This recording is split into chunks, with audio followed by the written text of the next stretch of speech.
본문이 한 절밖에 안 되니까 좋으시죠? 네.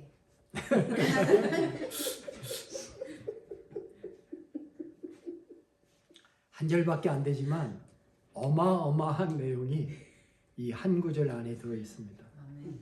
로마서 12장 1절과 함께 또 하나의 위대한 구절이 12장 2절이에요. 여러분이 오늘 12장 2절을 하나님의 말씀으로 음성으로 듣는 것이 엄청난 축복의 일이라고 저는 생각합니다. 그래서 축하를 드리고 싶습니다.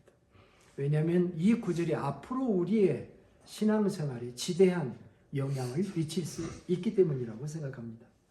12장 1절과 함께 12장 2절도 성도들이 많이 알고 있고 좋아하고 사랑하는 구절들입니다. 1절에서는 몸을 드리라고 했는데 하나님이 기뻐하시는 방법으로 몸을 드려야지 몸을 아무렇게나 드려서는 안 된다는 말씀을 했습니다. 그런데 12장 2절은 바로 그 하나님의 뜻을 분별해서 드리는 그 하나님의 뜻을 어떻게 분별하느냐, 하나님의 뜻은 어떻게 정의해야 하고 어떤 방법으로 하나님의 뜻대로 우리의 몸을 드리느냐 하고 연결되어 있는 것이기 때문에 굉장히 중요하다 이 말입니다. 많은 사람들이 하나님의 뜻 이야기를 하면 먼저 뭐가 다가오냐면 부담감부터 다가오는 경우가 있습니다. 사도는 이 점을 의식이나 하듯이 하나님의 뜻이 어렵거나 부담스럽거나 부당한 짐이 아니라 차원이 다른 하나님의 것이라고 하는 것을 강조하는 것으로 보여집니다. 오늘 본문 2절을 이렇게 들여다보면 구조가 보여요. 뭐냐면은 전반부와 후반부가 있습니다. 그리고 마지막으로 분별하도록 하라라고 하는 단어가 마지막에 동사로 등장을 하고 있죠. 그래서 첫 번째 파트를 나누자면 너희는 이 세대를 본받지 말고 오직 마음을 새롭게 함으로 변화를 받아 라는 게 첫 번째 파트고요. 두 번째 파트는 하나님의 선하시고 기뻐하시는 온전한 뜻이라는 그런 말씀인 것입니다. 그러니까 첫 번째 파트는 하나님의 뜻을 분별하기 위해서 먼저 선행되어야 될 자세, 준비를 얘기하고 있는 거고, 그 다음에는 그 하나님의 뜻의 성격을 정의한 겁니다. 그 다음에 분별하도록 하라. 중요한 동사가 등장하죠. 그래서 오늘은 이 세 가지를 살펴볼 건데 역순으로 할 겁니다. 첫째는 분별하도록 하라라고 하는 단어입니다. 분별. 보통 분별이라고 하는 단어는 어떤 것에 대한 바른 생각, 판단, 변별하는 것을 분별이라고 합니다. 그런 것을 분별할 수 있는 능력을 분별력이라는 단어로 사용하지 않습니까? 이 헬라어 원어의 의미는 시험하다, 분별하다, 검증하다, 입증하다, 그런 의미의 단어예요. 그래서 영어 성경에서는 NIV 성경에서는 이걸 두 단어를 썼는데 테스트라는 단어하고 그 다음에 approve라고 하는 단어, to test and approve라는 단어로 번역을 했습니다. 저는 이 두 단어가 이 헬라 원어를 잘 설명하고 있다고 생각해서 이 두 단어를 한번 생각해 보겠습니다. 분별한다고 하는 게 뭐냐? 첫째, 테스트 해보라 하는 것입니다. 우리가 어떤 것을 무슨 일을 할 때 먼저 조금 이렇게 해보고 전체를 해보는 경우가 많지 않습니까? 의사는 환자를 맞이하면 어떻게 합니까? 환자의 상태를 잘 분별해야 되죠. 어디가 아픈가? 여기가 아파요? 여기가 아파요? 어디가 지금 문제가 있어? 이렇게 환자의 말을 듣기도 하고 실제 검사도 하고 그 검사로도 이렇게 손으로 안 될 때 엑스레이도 찍고 스캔도 하고 그다음에 MRI도 하고 이렇게 피 검사도 하고 이렇게 다 해서 검사를 해보고 그 다음에 뭔가를 처방하지 않습니까? 우리가 하나님의 뜻을 알기 위해서 한번 테스트를 해봐라 하는 말씀이 된다라고 하는 것입니다. 구약에 기드온이라고 하는 사람이 있죠. 하나님의 뜻을 구하였던 방법이 무엇이었습니까? 사사기 6장에 보면은 미디안과 전쟁을 앞두고 하나님께서 기드온을 사사로 선택한다고 했을 때 기드온은 자신이 없었습니다. 그래가지고 확신을 얻기 위해서 양털 뭉치 테스트를 했죠. 첫날은 다른 데는 이슬이 안 내리고 양털에만 이슬이 내리게 해주세요. 근데 양털에만 이슬이 내렸으니까 이거 우연히 된 거 아니야? 그래서 다음 날은 양털에만 안 내리고 다른 데는 내리게 해줘요. 반대로 했더니 그렇게 되었다. 그래서 하나님이 나와 함께 하시는구나 하고 테스트를 거쳐서 결국은 사사가 되었다. 그런 얘기를 하고 있지 않습니까? 우리가 기드온처럼 테스트하기는 어려워요. 기드온은 하나님이 나타나셨기 때문에 테스트를 한 거 아닙니까? 그러니까 무조건 하나님 앞에 그렇게 테스트하기는 어려워도 우리는 여러 가지 다른 방법들이 있습니다. 여러 가지 다른 방법 중에 하나는 뭐 말씀도 있고 여러 가지 방법이 있는데요. 그 방법 중에 하나가 마음의 평안이라는 그 방법을 고대 신자들은 많이 썼어요. 그 일을 결정했을 때 마음의 평안이 주어지는가. 처음에는 그 결정을 하는 것이 불안스러웠는데 결정하고 나니까 마음의 평안이 유지되는가. 그것을 보기도 했죠. 그래서 여러 가지 방법으로 이렇게 체험을 했던 것입니다. 말라기서에 보면은 그 테스트를 해보라고 하는 또 하나의 사건이 있죠. 그게 뭡니까? 11조였죠. 만군의 여호와가 이르라 너희의 온전한 11조를 창고에 들여 나의 집에 양식이 있게 하고 그것으로 나를 시험하여 하나님이 자기를 시험해 보라고 한 거예요. 한 1년만 시험해 봐라. 너희들의 창고에 남아있는 양을 시험해 보고 한번 너희들이 결정해 보지 않겠니? 이런 이상한 제안을 내가 하늘 문을 열고 너희에게 복을 쌓을 것이 없도록 붙지 아니하나 보라. 이런 테스트도 있습니다. 오늘 본문에 포인트가 뭐냐면 핵심 포인트는 이거예요. 하나님의 말씀을 맹목적으로 따라가서 복종하는 것이 아니라 핵심 포인트는 철저히 테스트를 해보고 시험을 해보라고 하는 것입니다. 그 사도 바울이 에베소서 5장 10절에서 이렇게 말했어요. 주께 기쁘시게 할 것이 무엇인지 시험해봐라. 이것도 해보고 저것도 해보고 해봐라는 거예요. 그래서 그 중에 어떤 것이 주님께서 기뻐하시는 거구나 하는 것을 한번 시험해보라고 하는, 사실 그 에베소서의 말씀은 전어의 문맥을 보면 열매를 얘기하고 있어요. 열매 없는 어두움의 일을 하다 보면은 열매가 하나도 없다. 그런데 주님이 기뻐하시는 일을 하게 되면 열매가 생긴다라고 얘기하면서 그 열매를 한번 보아라 하는 그런 말씀이 되는 것입니다. 자, 첫 번째는 테스트하라는 것이에요. 두 번째는 어프루브라고 하는 것이 있어요. 어프루브 한다는 것은 인정한다, 찬성한다, 승인한다는 말입니다.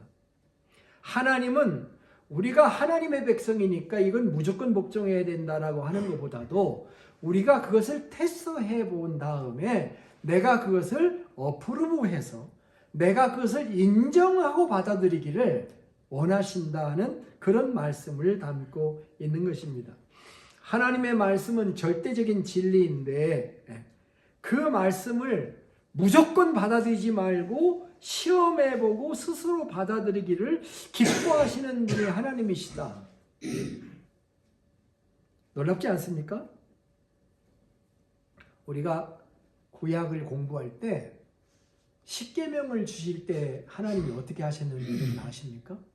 십계명을 모세에게 준 다음에 지금부터 시행이다. 그렇게 하지 않으셨어요, 하나님. 모세에게 주어서 모세가 그걸 받아 가지고 와서 백성들에게 다 읽어줘요.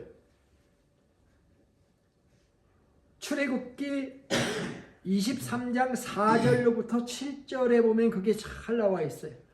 모세는 주의 모든 말씀을 기록하고 아침 일찍 일어나 산기슭에 제단을 쌓고 이스라엘 12지파를 따라 기둥 12개를 세웠다. 그는 이스라엘 자손들 가운데서 젊은이들을 보내어 수송아지를 잡아 주의 번제를 올리게 하고 화목제물을 드리게 하였다.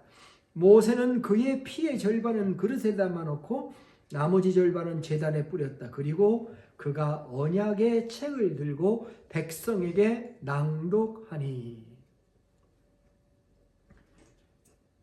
그 다음에 말씀이 중요하죠. 그들은 주께서 명하신 모든 말씀을 받들어 지키겠다고 말하였다. 하나님의 말씀을 받아들이겠느냐, 받아들이지 않겠느냐라고 물어요. 물어서 그들이 받아들이겠습니다 라고 어프로브를 하는 것을 하나님이 원하셨다는 것입니다. 우리는 여기서 인격적이신 하나님을 다시 볼 수가 있습니다. 하나님은 참 놀라운 분이십니다. 우리는 하나님께 감사하지 않을 수가 없어요. 우리를 강제하지 않으시고 선택의 기회를 항상 주십니다. 스스로 선택과 판단을 통해서 확신으로 해가지고 억지로가 아니라 자원하여 드리는 그의 삶을 하나님께서 기뻐하시는 겁니다. 우리를 존중해 주시는 하나님이시여요. 그 하나님을 찬양합시다. 순종을 해보든지 불순종을 해보든지 테스트를 해보세요.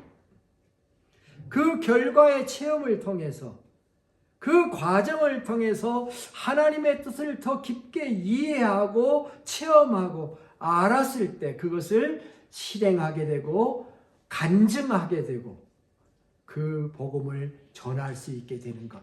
하나님께서 이것을 원하시는구나. 아름답죠. 자, 두 번째는 가운데 토막입니다. 하나님의 뜻이라고 하는 것의 성격은 어떤 것인가? 여기는 본문에 하나님의 뜻에 대한 세 가지 규정어가 나와 있어요. 그 규정어는 형용사로 되어 있어요. 형용사. will of God인데 그 하나님의 뜻은 세 가지 형용사 규정하는 형용사가 있습니다. 그게 뭡니까? 선하시고 기뻐하시고 온전하신 뜻이다.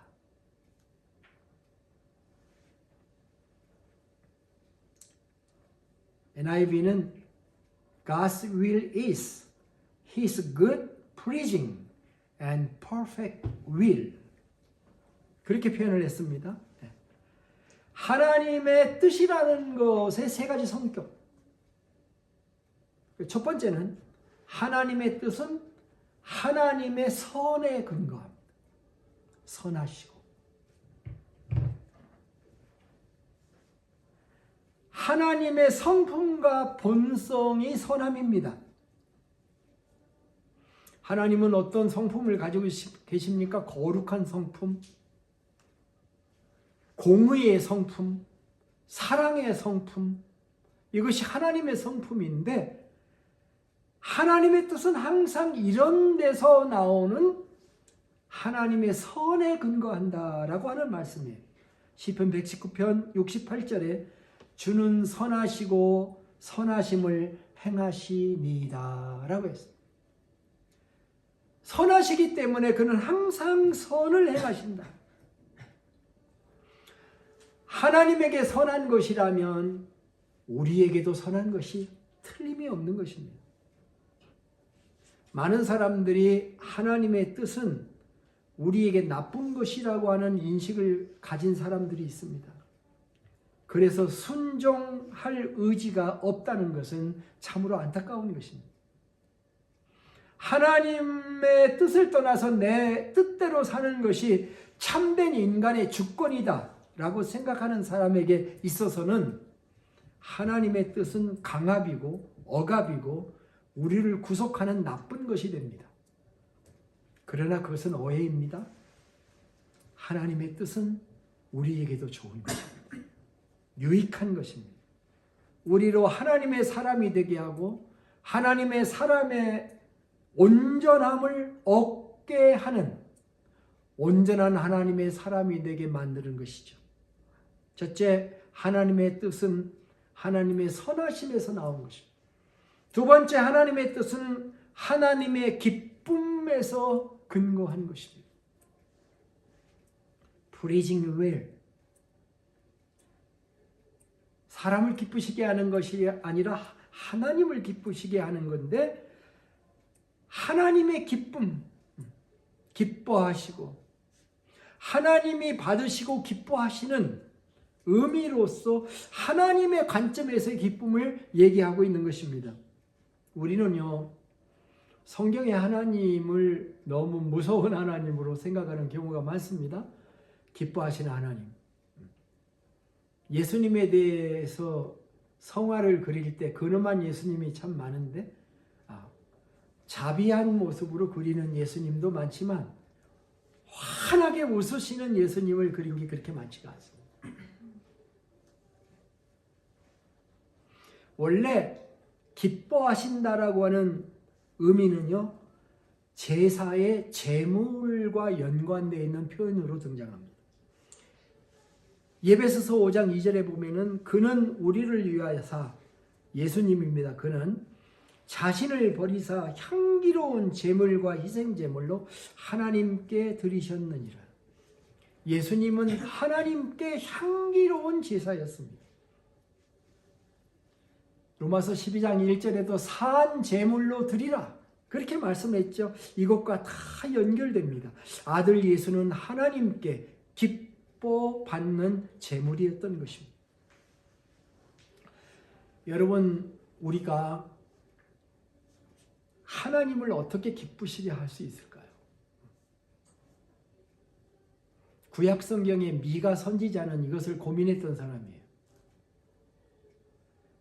수천 년 전 사람인데요. 정신세계가 우리보다 훨씬 앞에 가 있습니다. 미가 선지자의 이야기를 들어볼까요? 미가서 6장 6절로부터 8절을 제가 읽을 겁니다. 내가 무엇을 가지고 여호와 앞에 나아가며 높으신 하나님께 경배할까? 내가 번제물로 일련된 송아지를 가지고 그 앞에 나아갈까? 여호와께서 천천의 수대양이나 만만의 강물 같은 기름을 기뻐하실까?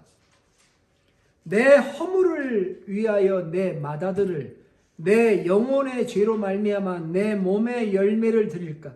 내 몸의 열매는 앞에 있는 마다들과 같은 컨셉이에요. 인신제사를 상상하기만 드릴까? 그런데 답이 어떻게 나오냐면 그 다음에 나오는 답이 사람아 주께서 선한 것이 무엇임을 내게 보이셨나니 여호와께서 내게 구하시는 것은 오직 정의를 행하며 인자를 사랑하며 겸손하게 내 하나님과 함께 행하는 것이 아니냐. 이렇게 미가 선지자는 예언을 했던 것입니다. 그것이 하나님을 기쁘시게 하는 것. 하나님의 뜻은 첫째는 선한 것이고 선에서 나온 것이고 두 번째는 하나님의 기쁨에서 나오는 것입니다. 하나님을 기쁘시게 하는 것입니다. 그리고 세 번째 하나님의 뜻은 perfect, 완전한 것이다. 온전한 것이라고 이야기를 합니다. 완전한 것은 여러 가지 의미가 있습니다. 온전함을 의미하는 히브리어 타밈이라고 하는 단어는 흠이 없는 것, 의로운 것들을 얘기합니다. 예수님께서도 마태복음 5장 48절에 너희는 하늘 아버지의 완전하심과 같이 너희도 온전하라, 그렇게 말씀을 했습니다. 완전하신 하나님에게서 나온 뜻이니까 하나님의 뜻은 항상 완전하다. 이 땅에 완전한 것이 없습니다. 내 계획을 많이 세울 수 있습니다. 그런데 지나놓고 보니까 이 내 계획의 형편이 없었습니다. 내 계획 속에 하나님도 없고 내 계획 속에 하나님의 뜻도 없고 내 계획 속에 온갖 내 계획이 많이 들어있는데 10년이 지난 다음에 1년이 지난 다음에 돌아와 볼 때 그게 완전하지 않다면 하나님의 뜻이 쪽으로 우리가 가야 됩니다. 하나님의 말씀만 완전하죠. 하나님의 말씀은 불완전하지 않다고 성경은 얘기하고 있습니다. 변하지 않는 진리라고 말합니다. 변하는 것은 지식이라고 하지 진리라고 하지 않습니다. 모든 성경은 하나님의 감동으로 된 것으로 교훈과 책망과 바르게 함과 의로 교육하기에 유익하니 이는 하나님의 사람으로 온전케 하며 모든 선한 일을 행하기에 온전케 선한 일을 행할 능력을 갖추게 하려 함이라. 따라서 하나님의 뜻은 소결론을 내려보면 세상의 것이 아닙니다. 하나님의 뜻은 세상의 것이 아니라 하나님의 것입니다. 세상의 것들이 좋아 보이는 선악과들이 많이 있습니다. 선해 보이는 것도 많이 있을 수가 있습니다. 기뻐할 만한 좋은 것들이 있을 수가 있습니다. 그러나 그것이 온전하지 못하다면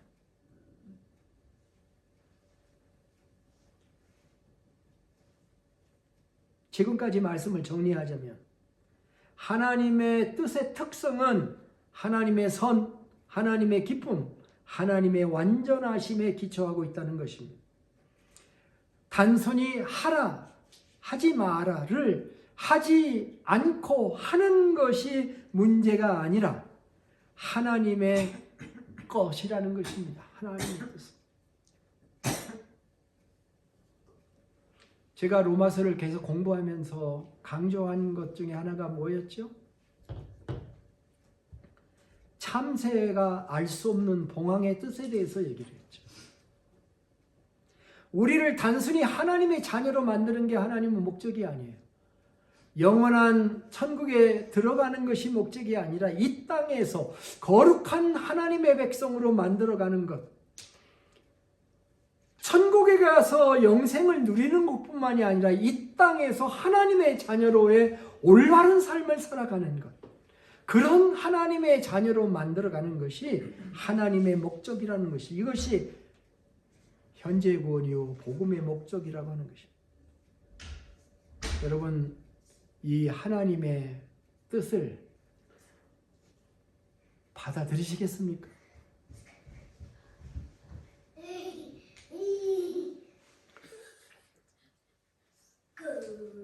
세 번째 생각해 볼 이제 마지막 주제는 뭡니까? 하나님의 뜻을 분별하려면 이렇게 좋은 하나님의 뜻을 분별하려면 우리가 해야 될 전제 조건이 있다는 것이죠. 그것이 뭡니까? 오늘 본문 시작과 더불어 말해주고 있는 현대인의 성경으로 제가 읽어보겠습니다.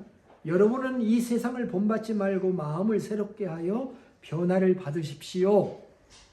그러면 하나님의 선하시고 기뻐하시고 완전하신 뜻이 무엇인지를 알게 될 것입니다. 그러면이라고 썼어요. 그러니까 하나님의 뜻을 정말 제대로 분별하려면 전제 조건이 있는데 영어 성경에는 not but의 용법으로 썼어요. 그러니까 첫 번째가 not입니다. 이 세상을 본받지 말고, 이게 첫 번째 전제 조건입니다. 이 세상을 본받지 말고. 사도 바울은 이 세상을 어떻게 정의했습니까? 이 세상을 요한일서 2장 15절부터 17절에 어떻게 정의했습니까? 이 세상에 있는 모든 것, 이 세상이나 이 세상에 있는 것을 사랑하지 말아라. 누구든지 세상을 사랑하면 아버지의 사랑이 그 가운데 있지 않다. 왜냐하면 세상을 사랑하는 모든 것이 육신의 정욕과 안목의 정욕과 이 생의 자랑이니, 제가 누누이 강조했죠. 이 생의 자랑이 뭐냐? 이걸 자랑하는 거예요. 영어로 읽어볼게요. Boasting of what he has and does. Boasting 자랑인데 뭐냐면은 of what? 뭐에 대한 자랑이냐? 내가 가지고 있는 것과 내가 행하고 있는 것, 하고 있는 것. He has and does. 에 대한 자랑. 여기에 수많은 사람들은 자존심을 걸고 삽니다. 그런데 다 아버지께로 온 것이 아니요 세상으로부터 온 것이다. 이 세상도 정욕도 지나가되 오직 하나님의 뜻을 행하는 자는 영원히 거하느니라. 우리에게 우리의 삶이 몇 일이 남았을까요?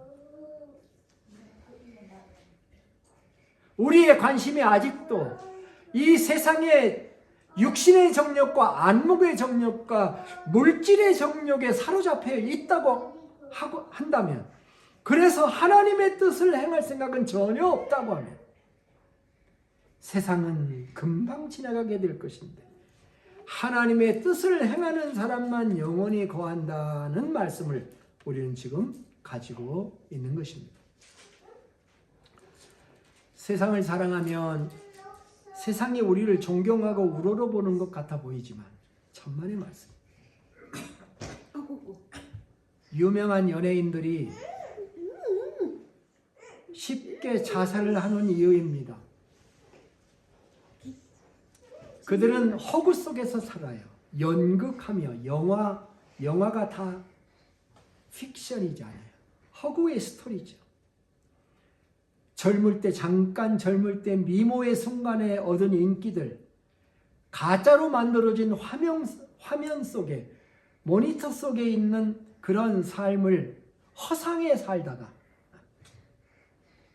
인기에 살다가 하루아침에 무너지게 되면 남는 것은 외로움과 질병밖에 남지가 않는 것입니다. 이것이 세상을 사랑하는 모든 인간들이 가는 길입니다. 그리고 그 모습 속에 수많은 인간 군상들이 다 들어가 있는 것입니다. 이런 자세가 하나님의 뜻을 분별하는 데 방해가 됩니다. 이런 자세가 하나님의 뜻의 장애물들이에요. 어떤 사람들은 신앙 안에 들어와서도 이 세상 것을 얻기 위해서 기도를 통해 하나님을 움직여서 얻어보려고 노력하고 있습니다.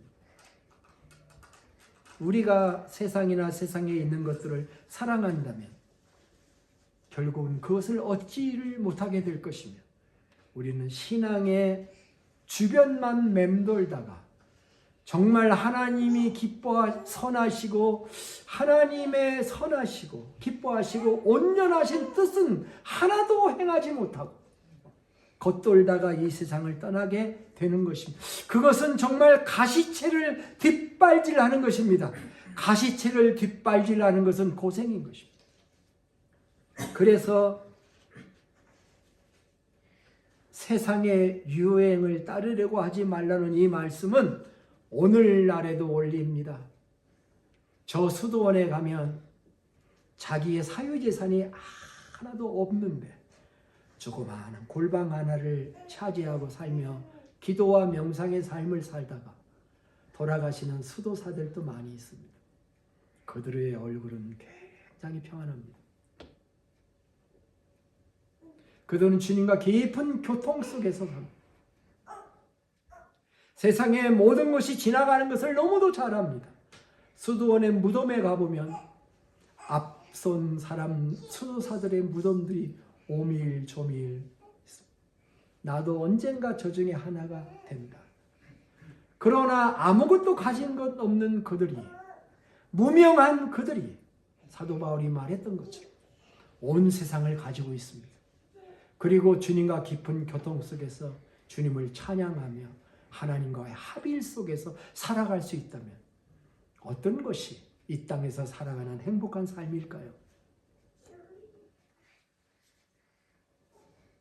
두 번째는 마음을 새롭게 하여 변화를 받으라 했어요. 첫 번째는 이 세상의 유행을 따르지 말아라. 남들이 하는 대로 저 스크린에 나와 있는 것이 행복이라고 얘기하는데 그걸 까보고 뒤집어 보면 말할 수 없는 비참한 현실이 드러나 있는데 그것을 보지 못하고 살아가면 하나님의 뜻은 절대 따라갈 수가 없다. 두 번째 조건은 그래서 마음을 새롭게 해야 된다.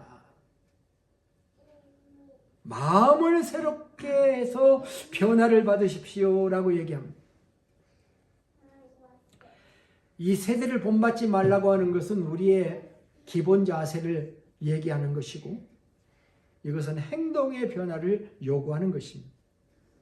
러시아의 대문호 레프 톨스토이라고 하는 사람이 있죠. 그는 이런 말을 했습니다. 모든 사람들은 인간이 변화되어야 된다는 것을 생각하고 있으나 자기 자신이 변화되어야 한다는 것을 생각하는 사람은 없다. 참 놀라운 말이에요. 인간은 변화돼야 돼 라고 얘기하는데 자기는 변화될 생각이 없어요.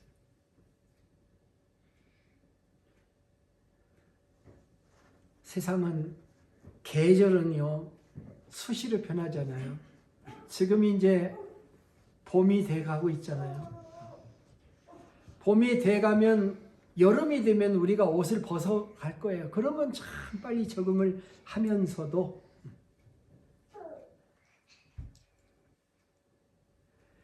마음을 새롭게 하는 새로운 결단, 몸을 들이라고 1절에서 얘기했고 2절에서는 마음을 새롭게 하라고 얘기를 하고 있는 거죠. 근데 재미있어요. 마음을 새롭게는 누가 새롭게 해야 되면 내가 해야죠. 능동태와 수동태 아시죠? 우리가 영어 문장 할 때 능동태, 수동태가 있습니다. 마음을 새롭게 하는 건 능동태예요. 내가 하는 거예요. 변화를 받는 것은 수동태로 묘사를 해놨어요. 마음을 새롭게 하여 기도하고 마음을 새롭게 하여 하나님 말씀대로 살 대로 결단하고 내가 마음을 새롭게 하면 변화를 주시는 것은 하나님이시다. 이런 의미가 담겨 있는 말씀이라고 볼 수가 있는 것입니다. 우리 안에는 항상 두 개의 자아가 있습니다. 그거 죽을 때까지 안 없어져요. 제가 좋아하는 시편 42편 여러 번 얘기했을 때 그 얘기했죠. 내 안에는 절망하는 자아도 있고 그 절망하는 나를 격려하는 자아도 내 속에 들어있다. 그런데 시편 42편은 격려하는 자아가 절망하는 자아에게 권면하고 있는 거죠. 내 영혼아 왜 네가 낙심하며 괴로워하고 있느냐. 나는 내 얼굴을 도우시는 하나님을 오히려 찬송할 것이다. 그것이 42편의 내용이 아니겠습니까? 너는 하나님을 기다리라. 이제 내가 나의 구원자 나의 하나님을 또다시 찬양하련다. 이렇게 시편 기자는 얘기를 하고 있는 것입니다. 두 개의 자아 속에 살아있는 자아가, 영적인 자아가, 삶을 분명하게 통찰하고 있는 자아가 육을 지향하고 있는 자아에게 그거 아니야. 네 삶이 얼마나 남았는데 잘 생각해봐 하고 얘기했을 때 우리는 그 자아의 음성을 들으면서 결단하고 마음을 새롭게 하게 되면 변화를 받게 됩니다. 두 가지 얘기를 한 것이죠. 고대에 어떤 왕이 있었습니다. 이 왕은요, 날마다 새로운 삶의 결단을 좋아하는 왕이었어요. 날마다 새로운 걸 한 가지씩 했어요. 근데 그게 쉬운 일입니까? 쉽지 않죠. 그래서 세숫대야에다가 써놨어요. 세숫대야는 날마다 이렇게 해야 되니까. 뭐라고 썼겠어요? 일신. 새로울 신자. 날마다 새롭게 하루를 보내라는 일일신이라는 말을 쓴 것이죠. 우리가 답답할 때, 우리가 괴로울 때, 앞이 보이지 않을 때, 하나님의 말씀, 하나님의 뜻, 선하시고 기뻐하시고 온전한 하나님의 뜻을 받아서 내가 하나님 앞에 결단해서 마음을 새롭게 할 때, 세상의 가치관 말고 하나님의 말씀의 가치관을 내가 새롭게 받아들여서 내가 지금까지 살아왔던 삶은 만족하지 못했으니까 이제는 하나님의 말씀을 따라야지, 한번 따라봐야지 하고 생각하면서 그게 테스트하는 것이에요. 그러면서 주의 말씀의 방법을 받아들여서 일일신의 자세로 하나님 앞에 무릎을 꿇고 변화를 구할 때 하나님께서 우리를 변화시켜 주신다고 하는 귀한 말씀이 오늘 본문의 말씀인 것입니다. 말씀을 맺겠습니다. 하나님의 뜻을 분별하기 위해서 집중해 봅시다. 옛날에 규장 문화사에서 나온 하나님의 뜻을 발견하는 62가지 방법이라고 하는 그런 그 책이 있었습니다. 고든 잭슨이라는 사람이 지은 책인데요. 그 1장에 보면은 하나님의 뜻을 발견하는 골든 룰 5가지를 얘기해요. 1. 성경 말씀은 가장 분명한 지침이다. 2. 기도는 지혜와 능력의 공급원이다. 3. 확증을 얻기 위해 성숙한 성도의 조언도 필요하다. 4. 환경이라고 하는 것을 확인 받아본다. 5. 마음에 평안이 있는가 여부를 살핀다. 우리가 마지막에 우리가 죽을 때 그 재물을 가지고 갈 수 있을까요? 얼마나 많이 남겼다고 하는 것을 하나님이 물으실까요? 남긴 들 그것이 어디로 갈까요? 하나님의 나라에 가기 전에 만일 내가 최후에 남았다면 그 최후에 남은 나는 그것을 어떻게 사용할까요? 우리는 기도하지 않을 수가 없는 거죠. 내 삶을 향한 하나님의 뜻을 어떻게 할 수 있는가? 라고 어떤 성도님이 물어왔어요. 상담자가 이렇게 대답을 했습니다. 주어진 하나님의 뜻을 알기 위한 2가지 열쇠가 있습니다. 첫째는 당신이 구하는 것이나 하려고 하는 바가 성경이 금하고 있는 것이 아닌지 확인해 보십시오. 둘째, 당신이 구하는 것이나 하려고 하는 바가 하나님을 영화롭게 하는 것인지, 그리고 당신이 영적으로 성장할 수 있도록 돕는 것인지를 확인하십시오. 이 2가지 상황에 꺼리낌이 없는데 하나님께서 응답하지 않으시는 경우가 있습니다. 그렇다면 당신은 기다림이 필요한 경우입니다. 만약 당신이 주님과 가까이 동행하고 있고 진심으로 그분의 뜻만을 소망한다면 하나님께서는 자신의 소망을 당신의 마음에 부어주실 것입니다. 만일 당신이 결정을 내려야 하는 일이 모두 다 성경에 어긋나지 않고 하나님께 영광이 된다면 당신의 소망을 따라 결정을 내려도 좋습니다. 왜냐하면 하나님은 우리 마음의 소원을 이루어 주시는 분이기 때문입니다. 하나님의 뜻을 구하는 것은 하나님에게 하나님의 의중을 가지고 계시냐고 하는 것을 물어보는 것입니다. 그것은 딱딱한 직장 상사와의 대화가 아니라 사랑하는 사람과의 다정한 대화 같은 것이어야 합니다. 사람을 두려워하지 말고 환경을 걱정하지 말고 하나님과 대화하시기를 바랍니다. 하나님의 뜻을 구하세요.